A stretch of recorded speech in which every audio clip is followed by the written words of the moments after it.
အခုဇလန်လေးကတော့အာဖဂန်နစ္စတန်နဲ့ဟေမန်ဒေတာမှာစတင်ဖြစ်ခဲ့တာဖြစ်ပါတယ်2013ခုနှစ်မှာဂယ်ရီယာဂျက်ကယ်နဲ့အတူအလုံးလုံးတွေကဖြစ်ပြီးပြစ်မှတ်ကိုတိတိကျကျချိန်ရွယ်ရှင်းလင်းခဲ့ရတဲ့တာဝန်ကိုယူခဲ့ရပါတယ်အခုလည်းဒကန်ကပြစ်မှတ်ကိုချိန်ရွယ်နေခဲ့တာဖြစ်ပြီးသူ့ရဲ့ပြစ်မှတ်ထွက်လာတဲ့အချိန်မှာတော့သူနဲ့တူတာဝန်ထမ်းဆောင်နေတဲ့ဂယ်ရီယာမြန်မြန်ပြီးမြန်မြန်ပြန်ကြဖို့လုံးနေခဲ့ပါတယ်ဒါပေမဲ့ပြစ်မှတ်ကတိတ်လွယ်ကူတဲ့ပြစ်မှတ်ဖြစ်မနေတဲ့အတွက်သူတို့အခွင့်အရေးမရခဲ့ပါဘူးဂယ်ရီယာဘယ်လောက်ထိထက်ကြောင်လဲမေးတဲ့အခါမှာတော့ဒကန်ကအချိန်ကလူတော်ဆောင်းအောင်မှလို့ပြန်ဖြေခဲ့ပါတယ်6နိုင်လောက်ဆောင်းသားပြီးတဲ့အချိန်မှာတော့ဒကန်ကပြစ်မှတ်ကိုထိထိမိမိပြစ်ခတ်နိုင်ခဲ့ပြီးသူတို့ရဲ့အဖွဲ့ရဲ့စကန်စီကိုပြန်လာခဲ့ကြပါတယ်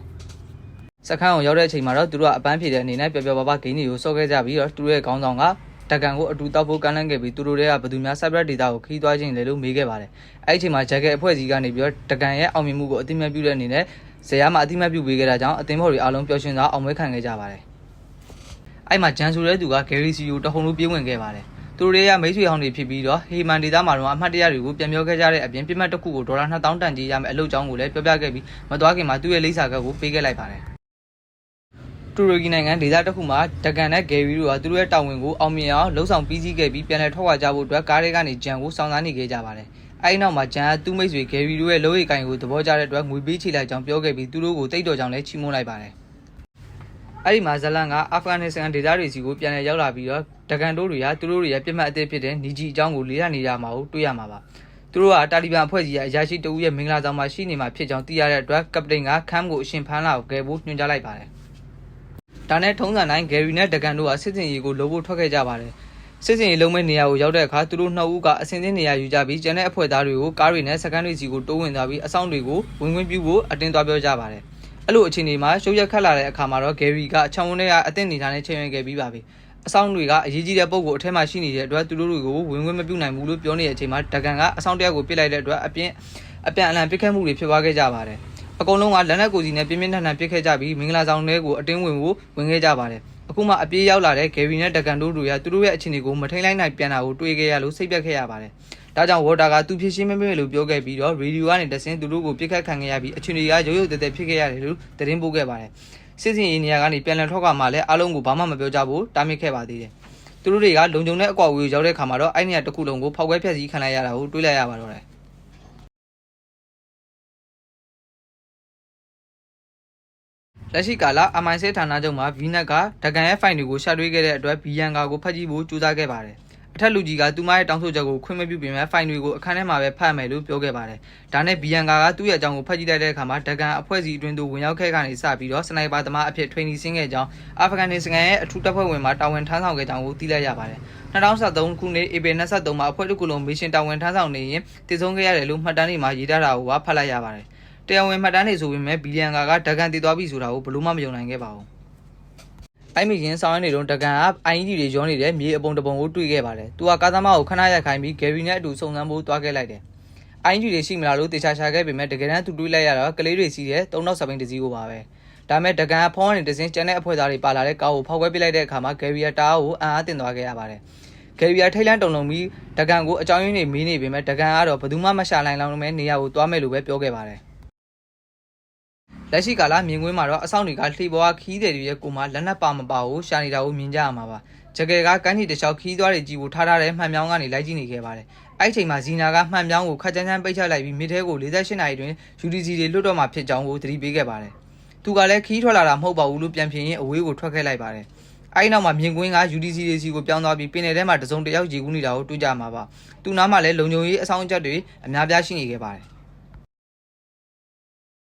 ်ဘီယန်ကလည်းကပတိန်အကြောင်းကိုလှုပ်မတန်နေကန်လေတီးခဲ့ရပြီးသူ့ကိုသွားချခဲ့ပါတယ်။အဲ့ဒီချိန်မှာတော့ထိုသူကအဆုတ်ကင်ဆာနဲ့အေးရထဲမှာလဲနေပြီးတေလူနီပါဖြစ်နေပါပြီ။သူမကအမိုင်စစ်အေဂျင့်ပါလို့မိတ်ဆက်ပြီးဟေမန်မှာဘာတွေဖြစ်ခဲ့လဲဆိုတာကိုမေးခဲ့ပါတယ်။ကပတိန်ကတူနာပြူကိုခေါ်ဖို့လုပ်ခဲ့ပေမဲ့သူမကခေါ်ခွင့်မပြုခဲ့ပါဘူး။သူတို့နှစ်ဦးစကားပြောပြီးတဲ့အခါမှာတော့တူနာပြူကကပတိန်ကိုမော်ဖင်းထိုးပေးလိုက်ပါတယ်။ဘီယန်က ICC နဲ့ပတ်သက်ပြီးမူမှန်ခဲ့ကြောင်းတင်ပြခဲ့ပေမဲ့သူမရဲ့အထက်လူကြီးကာဘီကတော့ဒါတွေကိုလက်မခံဘဲသူမရဲ့စကားကိုညှင်းဆိုခဲ့ပါတယ်။သူမကဆက်ပြောခြင်းတွေသေးပေမဲ့ကာဘီကတော့လုံးဝဆက်ပြောခွင့်မပြုခဲ့ပါဘူး။အဲ့ဒီအချိန်မှာဂျက်ကယ်ကတော့သူ့ရဲ့ password အတုတွေကိုအိတ်ထဲထည့်သိမ်းနေခဲ့ပါတယ်။တစ်ဖက်မှာလည်း Nura, Charles ကို Everbo နဲ့ Jimmy တို့လို့ခေါ်တဲ့ခတ်ဆိုးဆိုး gangster တို့ပူးပေါင်းနေကြောင်း Jimmy ကပတ်စံတွေရှိတာတည်ထားကြောင်းပြောပြနေခဲ့ပြီး Charles ကဒါတွေအကုန်လုံးသူဖြေရှင်းလိုက်မယ်လို့ပြောခဲ့ပါတယ်။ခဏနေတော့ Charles က Everbo နဲ့တွေ့ပြီး Jimmy ရှိတဲ့ Syria Hotel စီကိုလိုက်ပို့ပေးခဲ့ဖို့ပြောခဲ့ပါတယ်။ Charles ကသူတို့နဲ့တူပူးပေါင်းမယ်လို့ကြေညာပေးလိုက်ပါတယ်။အဲ့ဒီခါ Everbo လည်းတော်တော်လေးကျေးဇူးတင်သွားခဲ့ပါတယ်။ ဂျက်ကယ်ကလှေဒီစီးငားနေတော့ဟိုတယ်မှာစောင့်နေတဲ့ဂျီမီကလည်းချားစ်ဘယ်ချိန်လာမှလဲလို့မေးခွန်းတွေထုတ်နေပါတယ်။အဲဘာရူကလည်းချားတိချာလာမဲ့အကြောင်းကိုအာမခံပေးနေ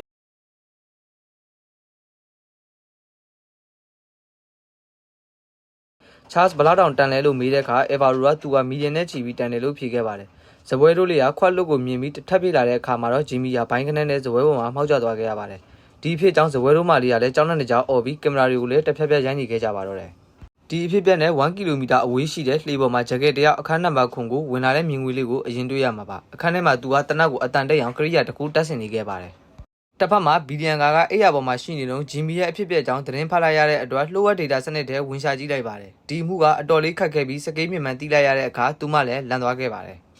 ်ဂျက်ကက်ကသူငှားလာတဲ့လှေပိုင်ရှင်ဘိုကန်ကိုသူကဓာတ်ပုံရိုက်ရှင်ကြောင်းပြောပြပြီးလှေငှားခဲ့ပါတယ်ခဏလောက်သွားပြီးတဲ့အခါသူကတခုခုမြင်လိုက်ရသမျိုးဘိုကန်ကိုလှေကိုခဏရက်ခိုင်းခဲ့ပါတယ်ဒါကြောင့်ဘိုကန်ကလှေကိုရက်ပြီးအဝေးကိုကြည့်နေတော့ဂျက်ကက်ကသူ့လက်ပင်ကိုဓာတ်နဲ့လှီးခဲ့ပါတယ်သူကြည့်ရတာလူတယောက်ကိုတတ်ဖို့လုံးဝတူးနေပုံမရပါဘူးပြီးတော့သူကလှေပေါ်မှာပါလာတဲ့သူ့ရဲ့တနက်ကိုအခြေတကျတည်တည်ငြိမ်ငြိမ်ဖြစ်အောင်တက်ဆင်လိုက်ပါတယ်ဒါရင်မကတနက်ပြရအဆင်မပြေပြေတီးရဖို့အနီးနားကြောက်ဆောင်တွေကိုတော့ပြစ်ကြည့်လိုက်ပါသေးတယ်အခြားပြောက်ကွက်တစ်ခုမှာ UDC ကညဘက်မှာတော်တော်လေးအိမ်မပြောပဲပင်ပန်းခဲ့တာကြောင့်အမြဲရေကူနေကြကိုမကူတော့ဘူးလို့ဆုံးဖြတ်ခဲ့ပါတယ်တက်ဒီကသူ့ကိုဖြောင်းပြပေးရင်အားပေးရင်နေတိုင်းလုံးနေကြကိစ္စကိုလုပ်ဖို့အားပေးနေပါတယ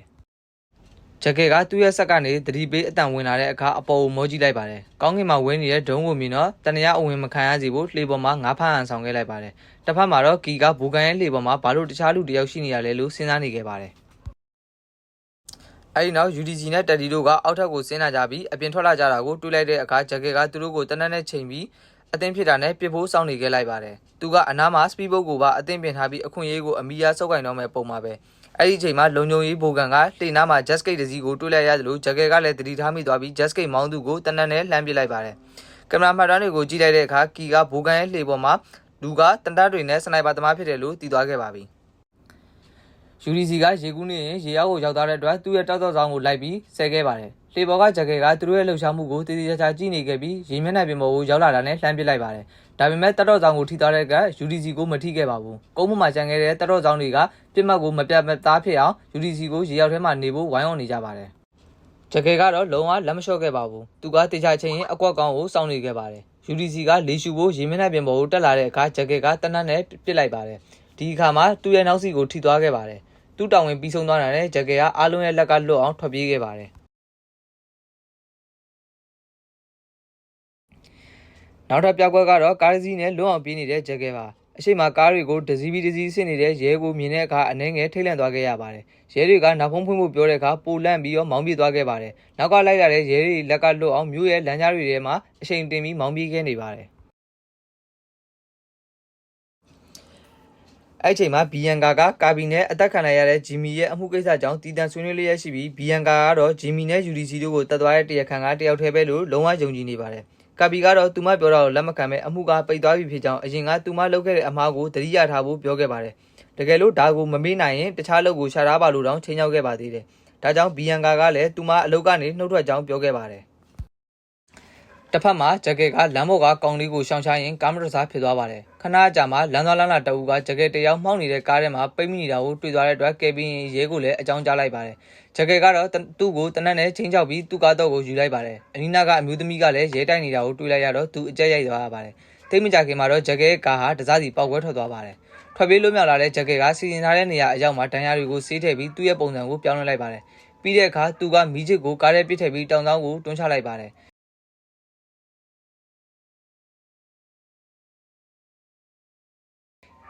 ်အဲ့ပြီးတဲ့နောက်မှာသူကအသားလေးဆောင်သားနေခဲ့ပြီးသူ့နားရောက်လာတဲ့လင်များစုံတွေကိုမြင်တဲ့အခါယူသားတဲ့ဟန်ဆောင်ပြီးအလိညာနဲ့မိတ်ဆက်ခဲ့ပါတယ်။သူကဆေးရုံမှာရှိတဲ့မိမစီကိုတွားမှာဖြစ်လို့ကားကြုံလိုက်ကြီးခွင့်ပေးပါလို့ခွင့်နှောင်းလိုက်တာကိုဟိုဘက်စုံတွေကလည်းခွင့်ပြုပေးခဲ့ပါတယ်။ကားပေါ်မှာအမျိုးသမီးကနီးနီးနားမှာရှိတဲ့ဆေးရုံကိုဘာလို့ကိုပါတော့ကိုမတွားရလဲလို့မေးတဲ့အခါသူကတနတ်ကိုဆွဲထုတ်ချင်းချောက်ပြီးသူတွားလို့ရနေရစီကိုရောက်အောင်ပို့ဆောင်စေပါတယ်။အဲ့ဒီအချိန်မှာဘီယန်ကာစီကိုလည်းဘွားတော်ကရောက်လာပြီးတန်ရရှိနေတဲ့စစ်စင်ရေးကိစ္စကိုပြန်စုံစမ်းဖို့ဘီယန်ကာအနေနဲ့တက်နိုင်သမျှအမြန်ဆုံးစုံစမ်းပေးဖို့ညွှန်ကြားခဲ့ပါတယ်။တစ်ဖက်ကရဲတွေစစ်ဆေးနေတဲ့နေရာမှာဂျက်ကက်ကအမျိုးသားကိုလမ်းညွှန်ပြီးလမ်းပေါ်မရောက်လောက်အောင်မောင်းစေခဲ့ပါတယ်။ကားရနာကြတဲ့အခါသူတို့နှစ်ဦးစလိတ်ထွက်တော့ကြတော့အမျိုးသားကသူတို့ကိုပြစ်တက်မှာလားလို့မေးခဲ့ပါတယ်။ဂျက်ကက်ကတော့တတ်ဖို့စိတ်ကူးမရှိခဲ့ဘူးလို့ဖြေခဲ့ပါတယ်။ ကားစီကိုပြန်လာကြပြီးအိတ်ဖို့လှုပ်ကြတဲ့အခါအမျိုးသားကဂျက်ကဲကိုတိုက်ခိုက်ဖို့ကြိုးစားခဲ့ပြီးနောက်ဆုံးမှာတော့မောင်မြင်မဲ့ဂျက်ကဲပစ်တက်တာကိုပဲခံခဲ့ရပါတယ်ဘီယန်ကာနဲ့ဗင်းနစ်တို့ကပိတ်သိမ်းထားပြီးဖြစ်တဲ့အမှုကိုပြန်လိုက်ဖို့တွေးခဲ့ကြပြီးမှတ်တမ်းတွေကိုပြန်လိုက်ယူကြဖို့ခေါင်းစဉ်ဆိုင်တိုင်ပင်နေခဲ့ကြပါတယ်ဘီလီယန်ကာကတော့သူမဖြစ်ရှင်းနိုင်မယ်လို့ယုံကြည်နေသေးပါနောက်ရက်မှာတော့ဂျက်ကဲကကားထဲကနေထွက်လာခဲ့ပြီးအိုက်ကားကိုလည်းဖောက်ခွဲပစ်ခဲ့ပါတယ်ပြီးတော့ဘာစကားတစ်စီးပေါ်တက်ပြီးခီးဆက်ခဲ့တယ်ဘီယန်ကာတို့ကဂျင်မီရဲ့အမှုတော်ဝင်ခံစုံနှောင်းနဲ့တွေ့ခဲ့ကြပြီးဂျင်မီတည်ဆုံးစဉ်ကအနားမှာအဗာရိုရှိကြောင်ကိုတည်သွားကြပါတယ်စုံနှောင်းကအဗာရိုရဲ့ဓာတ်ပုံကိုပေးပြီးသူညမကချားစ်လို့ခေါ်တဲ့တထေးနဲ့လက်ထက်ထားကြောင်းပြောပြလိုက်ပါတယ်ဘီလီယန်ကာတို့ကနူရာကိုအဝေးကနေစောင့်ကြည့်နေပြီးဂျက်ကဲအပေါ်လာမှာကိုစောင့်ကြည့်နေကြပါတယ်ဘီလီယန်ကာကဂျက်ကဲကိုအသက်ရှင်နေတဲ့ဖမ်းချင်ပြီးဗင်းနက်ကတော့အနေများလုံးနဲ့သူမလို့တိတ်တဘောမတူချင်ပါဘူးသူကအိမ်ထဲကိုတောင်းဝင်သွားခြင်းပဲဘီလီယန်ကာကအဲ့အဆူကိုညီမက်ခဲ့ပါတယ်အဲ့ဒီအချိန်မှာနူရာကပတ်စံနေနဲ့အဝတ်စားတွေကိုထုတ်ဖို့နေခဲ့တယ်မကြခင်ကားတန်ကြလို့ဘီလီယန်ကာတို့ကြည့်တဲ့အခါနူရာတယောက်ကလေးလေးနဲ့အတူတက်စီဘောကိုတက်သွားတာကိုတွေ့လိုက်ကြတယ်ဒီကိစ္စပေါ်ဘီလီယန်ကခံစားချက်ကတော့တိတ်မကောင်းတစ်ဖက်မှာဂျက်ကဲကလည်းကားငှားပြီးအိမ်ကိုလာခဲ့တယ်ဘီယန်ကာကသူမရဲ့အဝေးကြီးမှန်မြောက်ကနေဂျက်ကဲပုံစံကိုမြင်လိုက်ရတဲ့အတွက်အနောက်ကနေလိုက်လာခဲ့ပါတယ်သူ့ပုံစံကညာဘက်ပခုံးမှာဒဏ်ရာရနေပုံရတယ်သူအိမ်ရောက်တဲ့အခါနူရာကထွက်သွားပြီဖြစ်ပြီးသူကလည်းဇီနာစီဖုံးလက်ခံရရှိခဲ့ပါတယ်အချင်းလေးတိတ်မဟန်မဲ့တီးလိုက်ရတဲ့အခါဂျက်ကဲကသူ့ရဲ့လှိုးဝအခန်းကိုလာတဲ့အခါပတ်စံတွေပြောင်းနေတာကိုတီးလိုက်ရတယ်သူ့ပစ္စည်းတွေထုတ်ပုံးနေတဲ့အချိန်ဘီလီယန်ကာတို့ကလည်းတဖြည်းဖြည်းချင်းကပ်လာပါတယ်